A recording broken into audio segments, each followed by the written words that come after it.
Hello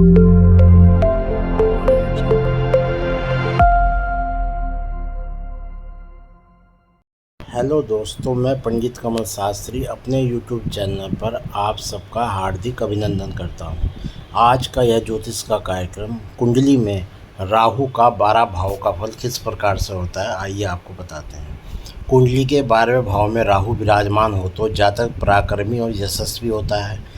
ऐसे जातक अत्यधिक महत्वाकांक्षी और ऊंचे आदर्शों वाले होते हैं। 12वें भाव में राहु जातक को परोपकारी और आध्यात्मिक बनाते हैं। ऐसे जातकों की रुचि वेदों और वेदांतों में होती है और जातक का स्वभाव साधु की तरह हो सकता है।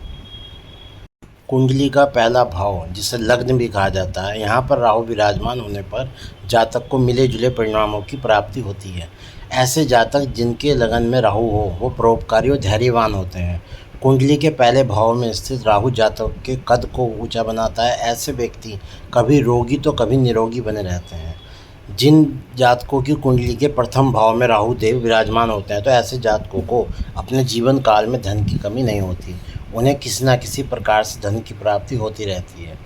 ऐसे लोग समय समय पर दूसरों के धन का प्रयोग अपने लिए करते हैं और उसी धन से अन्य लोगों को भी लाभ पहुंचाते हैं।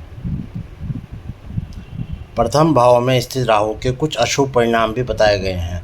जैसे लग्न में स्थित में राहु व्यक्ति को अति साहसी या कहना चाहिए कई बार दुस्साहसी भी बनता है। द्वितीय भाव कुंडली के दूसरे भाव में राहु जातक को शुभ और अशुभ दोनों तरह के फल प्रदान करता है। माना यह भी जाता है कि जातकों की आर्थिक स्थिति अच्छी रहती है, उन्हें राजा या सरकार के द्वारा धन की प्राप्ति होती है। धन भाव में स्थित राहु जातक को व्यवहार कुशल भी बनाता है और ऐसे लोग जातक को आराम से भरोसा करते हैं। ऐसे जातकों की ठोड़ी पर किसी न किसी प्रकार का निशान होता है। द्वितीय भाव में स्थित राहु जातक को सभी प्रकार का सुख प्रदान करते हैं। ऐसे व्यक्ति अपने जीवन काल में गौरव और आदर प्राप्त करते हैं। उन्हें विदेशों से भी धन की प्राप्ति होती है।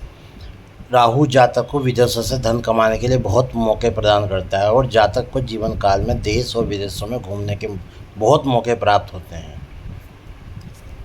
तृतीय भाव में राहु चंचल और स्वभाव को प्रदान करते हैं, लेकिन साथ साथ जातक विद्यावान और भाग्यशाली होता है। ऐसे जातक अपने जीवन काल में कई प्रकार की यात्राएं करते हैं जिससे उसे खुश मान सम्मान और यश की प्राप्ति होती है। तृतीय भाव में स्थित राहु व्यक्ति को सभी प्रकार के सुख साधन, नौकर चाकर, वाहन इत्यादि सभी प्रकार विलासिता प्रदान करता है।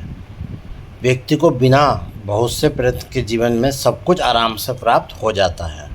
कुंडली के चतुर्थ भाव में राहु कई बार जातक के दो से ज़्यादा विवाह कारण भी हो सकता है। ऐसे जातक कई लोगों से आंतरिक लगाव भी हो सकता है। ऐसे जातकों का जीवन साथी विपरीत स्थितियों में उसका पूरा सहयोग करता है। इस भाव में स्थित राहु होने से जातक के पुत्रों की संभावना कमी होती है। 36वें वर्ष से लेकर 56वें वर्ष तक जातक का भाग्य उसका पूरा साथ देता है।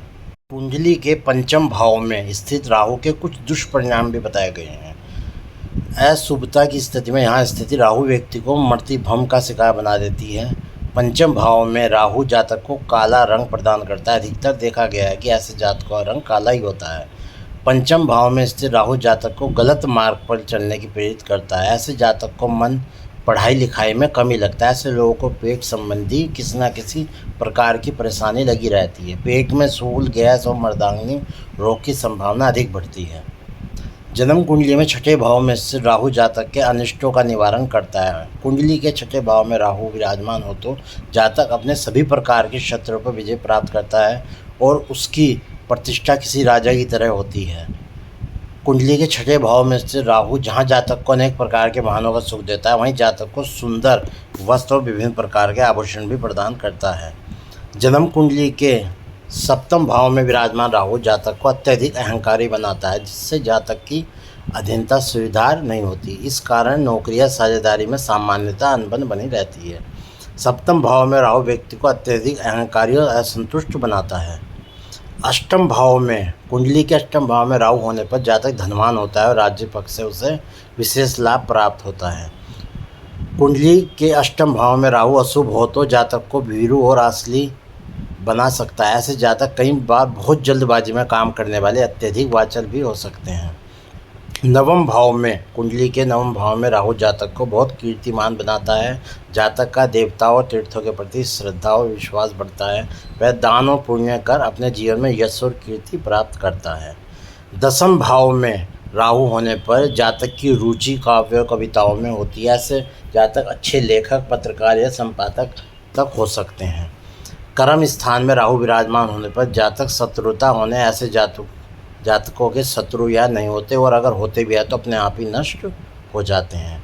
एकादश भाव में विराजमान राहु जातक को आकर्षक और मित्रभाषी बनाते हैं। ऐसे जातकों को विभिन्न शास्त्रों का ज्ञान होता है और जातक अपनी इंद्रियों को वश में करने वाला होता है। 12वें भाव में जातक विराजमान राहु जीवन की प्रारंभिक समय में थोड़ी अस्थिरता बनाए रखते हैं, जिससे जातक को अपनी आजीविका के लिए इधर उधर भटकना पड़ता ही है। जन्म स्थान से दूर होने पर ऐसे जातकों का भाग्य उदा होता है और वह खूब कमाई करते हैं। राहु की यह स्थिति जातक को अत्यधिक खर्चीला भी बनाती है। ऐसे जातकों को चाहिए कि वे छल कपट और विवेकहीनता से ही दूर रहें। किसी भी प्रकार के नीच कर्म और पापपूर्ण कार्यों में लिप्त होने पर ऐसे जातकों को राहु देव अस्पताल या जेल का प्रमुख मुख दिखा भी सकते हैं। नमस्कार।